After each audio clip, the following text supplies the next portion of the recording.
పెరుగుతున్న కరెంటు బిల్లులకి సమాధానం సోలార్. ఒక్కసారి మీ ఇంటికి సోలార్ పెట్టించుకుంటే 30 ఏళ్ల పాటు కరెంటు బిల్లు భయం ఉండదు. దీంతో పాటు గరిష్టంగా 78,000 రూపాయల కేంద్ర ప్రభుత్వ సబ్సిడీని పొందండి. కాంటాక్ట్ ఐజీఐ సోలార్, ఆంధ్ర మరియు తెలంగాణ. అందరికీ నమస్తే అండి. మాజీ ముఖ్యమంత్రి జగన్మోహన్ రెడ్డి గారు మేము అసెంబ్లీకి వెళ్ళము అని చెప్పారు. అసెంబ్లీ ప్రతిపక్ష హోదా ఇవ్వట్లేదు కాబట్టి ప్రతిపక్ష నాయకుడు హోదా కూడా నాకు ఇవ్వట్లేదు, అంటే మాకు మాట్లాడడానికి టైం ఇవ్వరు, సో మాది సంఖ్యాబలం తక్కువ ఉంది కాబట్టి మాట్లాడే అవకాశం ఇవ్వరు, కాబట్టి అసెంబ్లీకి వెళ్ళను. అసెంబ్లీ జరుగుతున్నంతకాలం మీడియా సమావేశం పెట్టి వివరాలన్నీ కూడా, ప్రజా సమస్యలన్నీ కూడా మేము ఇక్కడే మాట్లాడతాము అని జగన్మోహన్ రెడ్డి గారు చెప్పారు. సరే, అది బాగానే ఉంది. ఇది ఒక రికార్డు, దేశంలోనే అరుదైన సందర్భం, ఒక రికార్డు అని నేను అనుకుంటున్నా. ఎందుకంటే ఇంకా 4.5 ఏళ్ళ టైం ఉంది. వీళ్ళు 4.5 ఏళ్ళు అసెంబ్లీకి వెళ్ళనట్టేగా. ఇలా దేశంలో ఏ పార్టీ కూడా ఇటువంటి నిర్ణయం తీసుకోవాలి.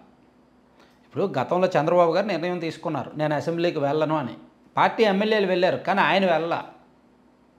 2019 నుంచి 2024 మధ్య టీడీపీకి ఉన్న ఎమ్మెల్యేల బలం 23. అందులో 4 పార్టీ మారిపోయాక 19 మంది మిగిలారు.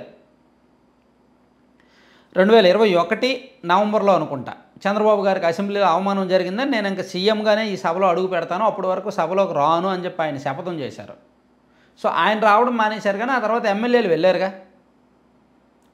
టీడీపీ ఎమ్మెల్యేలు అయితే అప్పట్లో అసెంబ్లీకి వెళ్ళారు. అంతకుముందు 2014 నుంచి 19 మధ్యలో 5 ఏళ్ళు వైసీపీ ప్రతిపక్షంలో ఉన్నప్పుడు 2018 ఫిబ్రవరిలో అనుకుంటా, 2018 ఫిబ్రవరిలోనే జగన్మోహన్ రెడ్డి గారు ఒక నిర్ణయం తీసుకున్నారు.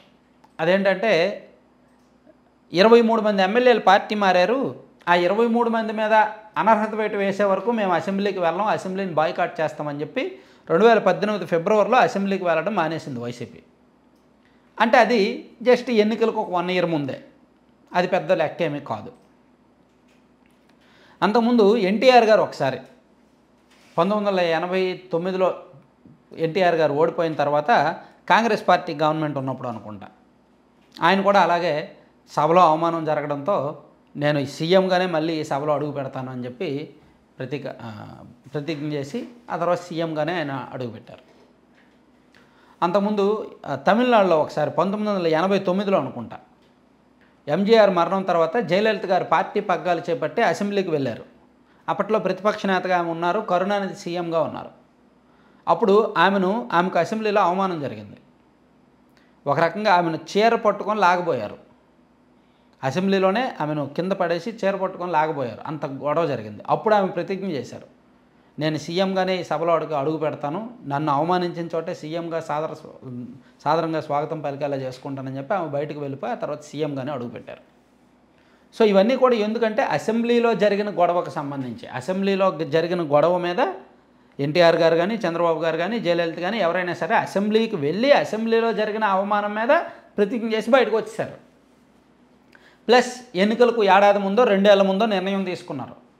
కానీ ఎన్నికలు అయిపోయిన 6 నెలలకు ఇటువంటి నిర్ణయం తీసుకోవాలా, నేను అసెంబ్లీకి వెళ్ళము అని. అంటే మనకి దీన్ని బట్టి ఏమర్థం అవుతుంది? దీన్ని బట్టి నెక్స్ట్ 4.5 సంవత్సరాలు కూడా వైసీపీ అసెంబ్లీకి వెళ్ళదు.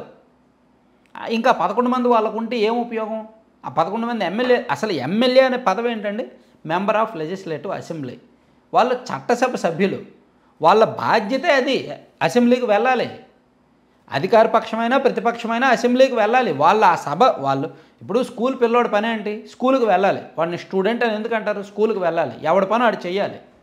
ఎంప్లాయీ అంటే గవర్నమెంట్ ఆఫీస్కి వెళ్ళాలి, ఎంపీ అంటే పార్లమెంట్కి వెళ్ళాలి, ఎమ్మెల్యే అంటే అసెంబ్లీకి వెళ్ళాలి. ప్రతిపక్ష హోదా ఇచ్చినా ఇవ్వకపోయినా ప్రజలు ఇచ్చారంటే ఆ 11 మందిని గెలిపించారంటే ఆ 11 మంది వెళ్ళాలి. వాళ్ళ విధే అది. సంవత్సరంలో గట్టిగా ఒక 30 రోజులు డ్యూటీ చేయాలి వాళ్ళు. సంవత్సరంలో 3 సార్లు జరుగుతాయి సెషన్స్, బడ్జెట్ సెషన్స్, వర్షాకాల సమావేశాలు, శీతాకాల సమావేశాలు. మేము వెళ్ళము, మేము ఎగ్గొడతాము అంటే ఎట్లా? సో ఇది మరి ప్రజలు కూడా సీరియస్గా తీసుకుంటారు. 11 మంది ఉండి ఎట్లా పోనీ జగన్మోహన్ రెడ్డి గారు వెళ్ళను అనుకుంటే ఓకే, నాకు ప్రధాన ప్రతిపక్ష నాయకుడు హోదా ఇవ్వలేదు కాబట్టి నేను వెళ్ళను, మా ఎమ్మెల్యేలు వెళ్తారు, ప్రజా సమస్యల మీద మాట్లాడతారు అనుకుంటే ఓకే, అది ఒక రకంగా మంచి డెసిషన్. అసలు మేము ఎవరము వెళ్ళమనేది రాంగ్ డెసిషన్ అవుద్ది. ఎందుకంటే ప్రభుత్వం చేసే తప్పులను ఆన్ రికార్డ్ ప్రభుత్వాన్ని ఇరుకుని పెట్టే ఏకైక వేదిక అసెంబ్లీ. మీడియాలో ఎంత మాట్లాడినా ఆన్ రికార్డ్ ఉండదు. మీడియా ముందు మాట్లాడేదానికి చట్టం కాదు, అసెంబ్లీలో మాట్లాడిన దానికి ఆన్ రికార్డ్ మాట్లాడినట్టు. అసెంబ్లీలో వీళ్ళు ఏం అడగాలన్నా అడగొచ్చు. మీరు ఎందుకు కరెంట్ ఛార్జీలు పెంచుతున్నారు, మీరు ఎందుకు పోలవరం ఎత్తు తగ్గిస్తున్నారు, అసలు పోలవరం ఎత్తు తగ్గింపు మీద మీ ఉద్దేశం ఏమిటి, అసలు మీరు ఎందుకు బడ్జెట్ ప్రవేశపెట్టట్లా, మీరు ఎందుకు సూపర్ 6 హామీలు ఇచ్చి ఇప్పటి వరకు అమలు చేయాల, ఇటువంటివన్నీ కూడా అడగడానికి అసెంబ్లీ సరైన వేదిక. అసెంబ్లీలో మాట్లాడినవి ఆన్ రికార్డు ఉంటాయి. 30 ఏళ్ల తర్వాత 50 ఏళ్ల తర్వాత అయినా ఇదిగో పలానా 2024 నవంబర్లో జరిగిన అసెంబ్లీ సమావేశాల్లో పలానా వ్యక్తి ఏం మాట్లాడాడు అంటే ఆన్ రికార్డు ఉంటుంది అక్కడ. సో అది అసెంబ్లీ అంత విశిష్టమైనది, అంత ప్రతిష్టాత్మకమైనది. సో దానికి నేను వెళ్ళను, నేను అడుగుతానంటే అది కరెక్ట్ కాదు. దేశంలో ఏ పార్టీ కూడా ఇటువంటి నిర్ణయం తీసుకోవాలి. మానేశారు, కానీ ఎన్నికలకు ముందు మానేశారు. కానీ ఎన్నికలు అయిపోయిన తర్వాత 5 ఏళ్ళు కూడా మేము వెళ్ళము అంటే మాత్రం అది కరెక్ట్ కాదు. సో ప్రజలే ఒకసారి ఆలోచించాలి. Thank you.